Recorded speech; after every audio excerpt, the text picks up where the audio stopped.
Le livre du Deutéronome a pour leitmotiv un conseil, ou plutôt une consigne unique. Garde-toi d'oublier, Deutéronome 8, 11.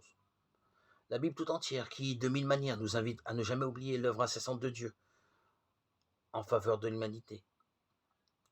Tu te souviendras qu'au pays d'Égypte, tu étais esclave et que le Seigneur ton Dieu t'a fait sortir de là d'une main forte et le bras étendu. Ainsi recommande le Deutéronome. Et c'est ainsi qu'il justifie la loi du Shabbat. C'est pourquoi le Seigneur ton Dieu t'a ordonné de pratiquer le jour du Shabbat, Deutéronome 5, 15. En ce qui nous concerne, à nos yeux, depuis la résurrection de Jésus-Christ, nous nous souvenons à notre tour de l'œuvre de Dieu en notre faveur. Et nous ne pouvons l'oublier, car par la résurrection de notre Seigneur Jésus, désormais la libération est définitive. Si nous choisissons de vivre en conformité avec l'Évangile en nous laissant inspirer en permanence par l'Esprit de Dieu, la paix est à notre portée.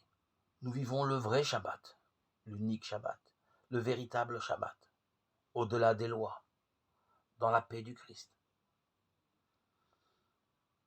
Il est vraiment grand, le mystère de la foi.